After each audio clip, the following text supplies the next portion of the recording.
Lady of justice का statue है उसमें हमने दो चीजें चेंज करी हैं। एक तो जो न्याय की देवी की आंखों में पट्टी थी वो पट्टी उतार दी गई है, और उसके अलावा जो एक हाथ में तलवार थी वो तलवार की जगह अब उसको संविधान की किताब दे दी गई है। कर रही है कि न्याय की देवी अब अंधी नहीं है जी। वो सबको देख रही है, देख के जो भी राइट होगा उसके अकॉर्डिंग अपना डिसीजन देगी।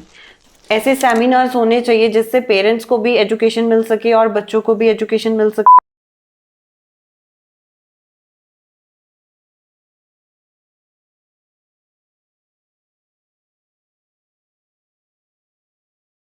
न राजा न रानी, न नई न पुरानी, तेरी मेरी कहानी ऑन पॉइंट भारत पे। नमस्कार, मैं हूं विक्रांत रेहानी और आज मेरे साथ हैं एक नौजवान वकील जो हिंदुस्तान के कानून को पढ़ चुकी हैं, उस कानून को प्रैक्टिस कर रही हैं और बारीकियों को ऑब्जर्व करती हैं, क्योंकि समाज बदलने के लिए ऑब्जर्व करना जरूरी है। मेरी मुराद है एडवोकेट अश्मीत कौर जी से। बहुत बहुत स्वागत है मैम आपका। मैम, मेरा सबसे पहला सवाल एडवोकेट अश्मीत कौर जी आपसे कि इंसाफ की देवी की आंखों पे पहले पट्टी बंधी हुई थी गंधारी की तरह, और अब इंसाफ की देवी की आंखों से पट्टी उतर चुकी है, लेकिन तराजू है हाथ में। सो ये पट्टी उतार दी, पहले पट्टी थी, तो पहला क्या था और अब ये जो पट्टी उतार दी ये क्या है? इसका क्या एक एब्स्ट्रैक्ट आइडिया क्या है इसके पीछे? नमस्कार सबको।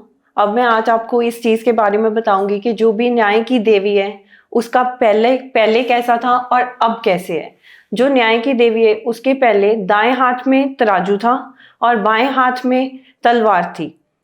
इसमें कुछ चेंजेस आए। अभी जो नया स्टैचू है उसमें जो राइट हैंड है दाएं हाथ में उनके अभी भी तराजू है, विच रिप्रेजेंट्स के तराजू दो है वो उसके लिए सारे इक्वल हैं जी। और जो बाएं हाथ में पहले तलवार होती थी उसकी जगह पे अब संविधान की किताब दे दी गई है।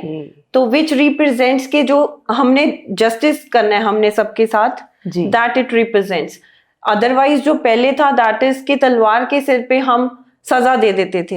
अब हमें जस्टिस करना है तो हम संविधान की किताब पकड़ा दी गई है, कॉन्स्टिट्यूशन हमारा। यस, हमारा कॉन्स्टिट्यूशन दे दिया गया है जी। और अब अगर हम बात करें कि जो ये तराजू है या हम मूर्ति की अगर बात करते हैं कि जो न्याय की देवी है इसमें हम चेंजेस कर रहे हैं, लेकिन ये बहुत सदियों से चला आ रहा है। जो रोमन एम्पायर था तब रोमन माइथोलॉजी में इसको जस्टिशिया कहा जाता था एंड ये बहुत सदियों से चली आ रही है। उसके बाद 1947 में जब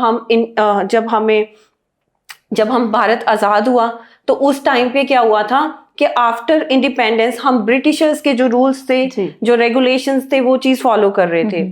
तो ब्रिटिशर्स के टाइम पीरियड से ये सारी चीज चलती आ रही है। तब ब्रिटिशर्स के टाइम पीरियड में भी हमने ये जस्टिशिया अपनाया, न्याय की देवी को फॉलो किया। तब भी हम कोर्ट्स में जो भी अदालत थे, जो भी शिक्षक संस्थान थे, वहां पे आज भी ये जो न्याय की देवी है उनका स्टैचू जो है वहां पे आज भी सुशोभित है जी। तो ये बहुत समय से चलता आ रहा है। और अगर हम बात करें अपने कानूनों की तो ये चीज भी जो है काफी पुराने ब्रिटिशर्स के टाइम पीरियड के जो लॉज हैं तब से चलती आ रही है। और जैसे अभी आपको पता होगा कि कुछ आईपीसी के बारे में कि आईपीसी 1860 से चलती आ रही थी, उसमें भी अब बीएनएस एक्ट आ गया है, भारतीय न्याय संहिता जी। तो जैसे जैसे हमें लॉज में कुछ ना कुछ चेंजेस करने की जरूरत पड़ती है टाइम के साथ साथ, वैसे वैसे ही हमें स्टैचू में भी कुछ चीजें चेंज करनी पड़ी। पहले तो इस चीज पे किसी ने भी ध्यान नहीं दिया, लेकिन chief justice of India DY Chandrachud ने इस चीज पे फोकस किया कि हमें ये चीज पे कुछ चेंज करना चाहिए जी जी। दैट्स वाई जो है कि हमारा जो लेडी ऑफ जस्टिस का स्टैचू है उसमें हमने दो चीजें चेंज करी हैं। एक तो जो न्याय की देवी की आंखों में पट्टी थी वो पट्टी उतार दी गई है, और उसके अलावा जो एक हाथ में तलवार थी वो तलवार की जगह अब उसको संविधान की किताब दे दी गई है जी। एक तो ये चीज है कि कानून अंधा नहीं है इसलिए वो पट्टी रिमूव करी है, और दूसरा जो है कि जो जस्टिस के लिए हमने उसके हाथ में जो लेफ्ट हैंड में कॉन्स्टिट्यूशन की बुक दे दी है। मैम, आगे बोलते थे माय लॉर्ड, अब वो भी हटा दिया गया है। ऐसा कहते हैं कि अंग्रेजों की जो ट्रेडिशंस चले आ रहे थे उसमें चेंजेस आए हैं। There are so many changes. जैसे मैंने अभी आपको बताया कि कुछ लॉस में चेंजेस हो रही हैं जी जी। सेम वे जैसे आगे आईपीसी थी, भारतीय न्याय संहिता हुआ, सेम वे जैसे हम अब माय लॉर्ड की जगह ऑनरेबल जी जी जी, ऑनरेबल ऐसे करके हम कर रहे हैं। मींस सिर्फ एक ही चीज पे चेंज नहीं हुआ कि हम अगर बात करें कि लेडी ऑफ जस्टिस का स्टैचू चेंज हुआ है, there are so many things के विद टाइम वो चेंज हो रही हैं। एक वो विग वाला भी था ना, वो विग पहनाते थे जो जज है, अब वो नहीं है, वो अब original वैसा उसमें नहीं है, तो। क्योंकि that is in the time period of Britishers, वो सब जी। ब्रिटिश टाइम पीरियड के टाइम पे सब चीजें होती थी। जी तो हम वो ब्रिटिश कल्चर को थोड़ा सा कम करके अपना कल्चर आगे कर रहे हैं फॉरवर्ड। तो ये चीज अदरवाइज ये चीज होनी भी चाहिए थी और ये बहुत पहले हो जानी चाहिए थी। वी आर लेट, और मतलब ये सही Okay. चीज है। सो देखिए हम कितना पीछे रह गए। हमें आजादी के 75 प्लस इयर्स के बाद होश आ रहा है कि हमें बदलाव चाहिए। हम ब्रिटिशर्स के वही घिसे पिटे जो ट्रेडिशंस हैं उनको अपने देश में चला रहे थे। चलिए, देर आए दुरुस्त आए। मैम अगले सवाल की तरफ बढ़ते हैं। ये जो हमने इंसाफ की देवी की जो मूर्ति है उसमें बदलाव लाए, तो क्या उससे न्याय प्रणाली में कुछ बदलाव आ रहा है? प्रैक्टिकली स्पीकिंग, ग्राउंड रियलिटीज बताइए। यस मैम, इससे ये चीज में चेंज आएगा। जैसे हम पहले कहते थे कि जो न्याय की देवी है जी। वो अंधी है, तो वो चीज रिमूव करके एक तो वो चीज ये रिप्रेजेंट कर रही है कि न्याय की देवी अब अंधी नहीं है जी। वो सबको देख रही है, देख के जो भी राइट होगा उसके अकॉर्डिंग अपना डिसीजन देगी। ये जरूरी है। और जैसे हमें पता है कि जो भी हमारे सरकारी अदालतें हैं उसके अलावा जितने भी अदालतें हैं जहाँ पे भी न्याय की देवी सुशोभित है, तो वो चीज जरूरी थी। राइट, दैट्स वाई हमने ये चीज को चेंज करा। एडवोकेट अर्श जी, मैं आपसे ये सवाल यहाँ पूछूंगी कि आगे कहते थे इनोसेंट टिल प्रूवन गिल्टी। अब कुछ ऐसी हवाएं बदली हैं कि कहा गया है गिल्टी टिल प्रूवन इनोसेंट। तो ये क्या है, इसके ऊपर आप कुछ बताएंगे? और ये भी बताइए इसमें कि ये एक सही चीज है या ये कहीं ना कहीं नुकसान होगा लोगों का इसमें? इस चीज में देखो, अब टाइम तो चाहिए। अब जो भी जज के पास केस जा रहा है, ही और शी डजंट नो एनीथिंग। अब उसको टाइम चाहिए, पहले वो दोनों पार्टीज को सुनेगा, आफ्टरवर्ड्स वो डिसाइड करेगा। तो इसके लिए जब तक वो दोनों पार्टीज को सुन नहीं लेता तब तक तो जस्टिस पॉसिबल नहीं है। और जो लेडी ऑफ जस्टिस है उसके हाथ में हमने संविधान की किताब इसीलिए दी है ताकि उसके पास पूरा टाइम है, कॉन्स्टिट्यूशन के अकॉर्डिंगली जो भी हमारे कॉन्स्टिट्यूशन में संविधान में प्रोवाइडेड है तो उसके अकॉर्डिंग हमने दोनों पार्टीज को जस्टिस प्रोवाइड करना है। Right, well said. मैम एक चीज यहाँ पे, एक सवाल मैं आपसे पूछना चाहूंगी और जरूरी भी है। कहीं ना कहीं एक आम इंसान को, एक गरीब को, एक मेहनत करने वाले इंसान को जो दिहाड़ी कर रहा है या जो तनख्वाह ले रहा है, उसको कहीं ना कहीं उसके चप्पल जूते घिस जाते हैं इंसाफ लेने के चक्कर में। और जो पावरफुल हैं, जिसके पास पैसा बहुत है, जो धनवान है, वो कहीं ना कहीं कानूनों की लूप होल्स ढूंढ लेता है और उसमें से फिर वो निकल जाता है। इसके ऊपर आप क्या टिप्पणी करना चाहेंगे? जैसे मैम आपने बोला कि दिस इज एक्यूरेटली परफेक्ट कि जो भी middle class, lower class people हैं, they are not, they are very poor, they can't afford, so उनके लिए भी हमारे पास ऑप्शन है। जैसे we have legal aid facilities for them also, even in our constitution it is provided. तो उनके रिगार्डिंग भी हमारे पास प्रोविजंस हैं कि हमें उनको कोर्ट के द्वारा ही जो है उनको एडवोकेट्स प्रोवाइड किए जाते हैं ताकि वो उनके बिहाफ पे जो है उनके केसेस फाइल करें। मीन्स कि हम ये चीज नहीं कह सकते कि जो पुअर है वो अपने, उनके पास अगर पैसे नहीं है तो वो अपना जस्टिस नहीं ले सकते। जैसे लोअर क्लास है वो अपना केसेस के लिए पैसे नहीं अफोर्ड कर पाते या वो नहीं जा पाते कोर्ट में, या फिर ये चीज भी होती है कि जो हायर क्लास है वो पैसे दे के अपना निकल जाते हैं उस चीज में से।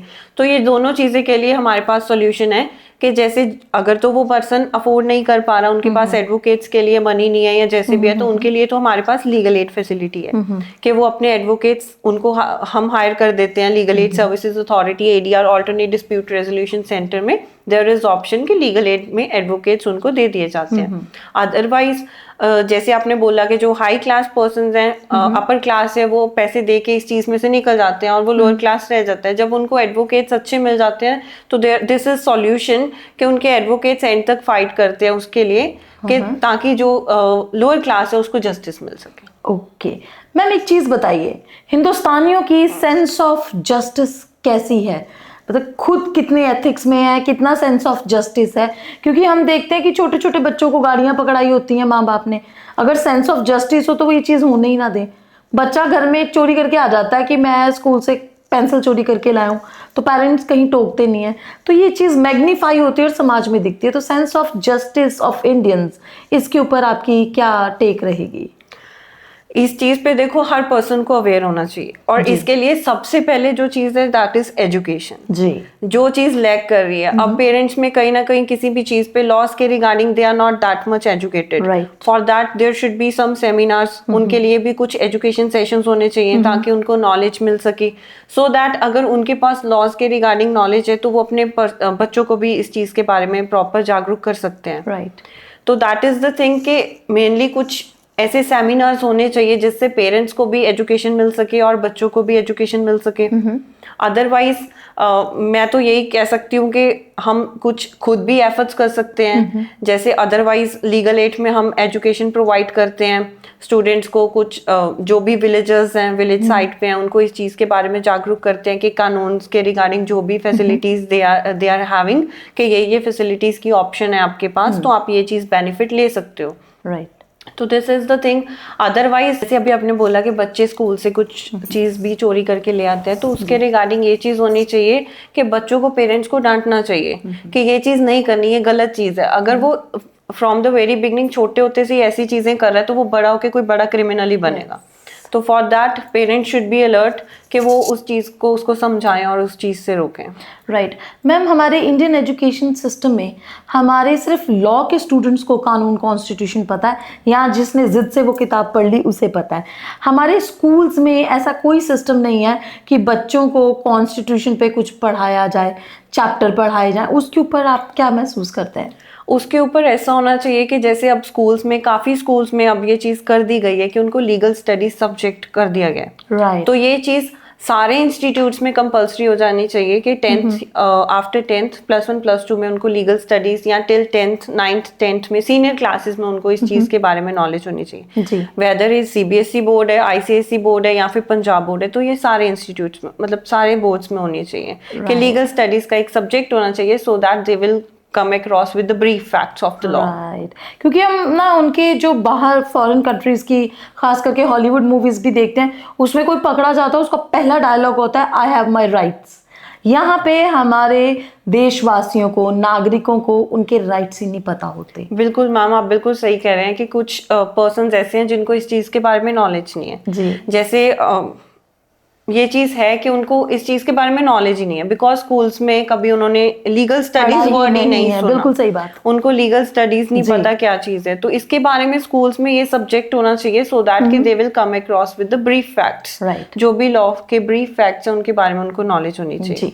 एडवोकेट अश्मी जी, आप यहाँ पे आई हैं तो एक सवाल जरूर पूछना है, क्योंकि आप जालंधर से हैं, सो आप ही के शहर के एग्जाम्पल से मैं बात करूंगी। ये रोड रेज बहुत बढ़ गया है। रात को कह रहे 12-1 बजे 2 लड़के बहुत अच्छे पावरफुल फैमिलीज के सड़क के ऊपर रेस कर रहे हैं बड़ी गाड़ियों पे, और सड़क के किनारे गाड़ी खड़ी थी, पिता और पुत्र आपस में बात कर रहे थे, उड़ा दिया उनको, वो मौके पे ही उनकी ऑन द स्पॉट डेथ हो गई। तो ये बच्चे, बाद में पता चला दोनों लड़के जो रेसिंग कर रहे थे नाबालिग थे। तो नाबालिग बच्चे पहले तो गाड़ियां चलानी सीख गए, पेरेंट्स ने चाबियां दी होंगी कि बच्चे चला लो। फिर दूसरा, कई बार जो पॉश स्कूल्स हैं शहरों के, कोई भी शहर हो, यूनियन टेरिटरीज हो, पॉश स्कूल्स में लड़के लड़कियां बाइक्स कार्स लेके आते हैं। तो ये सब को रोकने के लिए कानून तो है, लेकिन वो चीज़ों को रिस्पेक्टफुली, रिलीजियसली फॉलो नहीं हो रहा। एज अ वकील आपका इसके ऊपर क्या टेक है? इसके ऊपर सबसे पहले तो जो ये गलती है that is of the parents. जी। सबसे पहले पेरेंट्स को अपने छोटे बच्चों को, जो भी नाबालिग हैं, अंडर 16 जुवेनाइल्स हैं, उनको ये चीज़ देनी ही नहीं चाहिए। राइट। उनको गाड़ियां नहीं देनी चाहिए, बिकॉज नो डाउट कि बच्चे जो है वो कंपटीशन में आके, हर बच्चा जो है अपने पेरेंट्स को बोलता है कि दूसरा बच्चा ये बड़ी कार लेके आ रहा है, ये लेके आ रहा है, तो आई वांट दिस, मेरे को भी बड़ी कार चाहिए। वो अपने जस्ट अपने आप को वो कवर करने के लिए उनको गाड़ी पकड़ा देते हैं, but that is against this thing. अब जैसे इसके रिगार्डिंग अंडर 16, अदरवाइज तो उनको लाइसेंस ही नहीं है उनके पास। अंडर 18 फॉर 2 years अगर उनको लाइसेंस मिलता भी है, लर्नर्स लाइसेंस, तो दैट इज फॉर 2 wheelers। तो उस पेरेंट्स ये चीज के लिए अलर्ट होने चाहिए। अब जैसे अगर कोई भी जुवेनाइल क्राइम करते हैं तो उसका गार्डियन रिस्पॉन्सिबल है। इसके रिगार्डिंग जो हमारे पास लॉज हैं, तो उनके regarding guardian is responsible for that.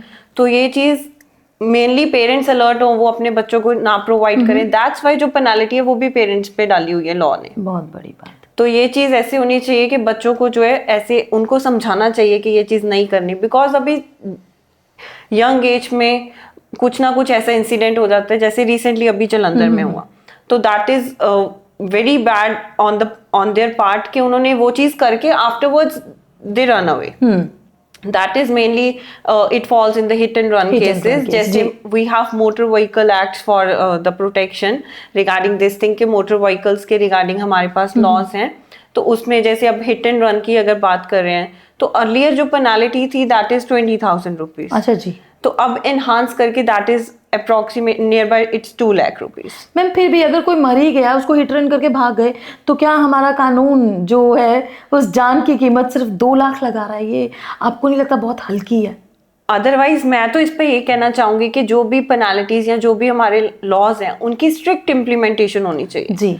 अब जैसे उनकी स्ट्रिक्ट इम्प्लीमेंटेशन होगी, पनिशमेंट भी स्ट्रिक्ट होगी, ऑन इमीडिएट इफेक्ट्स होगी। अब आपको भी ये चीज के बारे में नॉलेज होगी कि हमारे तारीख पे तारीख केसेस चलते ही रहते हैं। तो उसके रिगार्डिंग जो मेरा कहना है या मेरा व्यू पॉइंट है, मैं तो यही कहना चाहूंगी कि हमारे लॉज की स्ट्रिक्ट इम्प्लीमेंटेशन होनी चाहिए। जैसे हमारे चीफ जस्टिस ऑफ इंडिया ने ये चीज के लिए एफर्ट्स किए हैं कि हमारी न्याय की देवी को चेंज किए।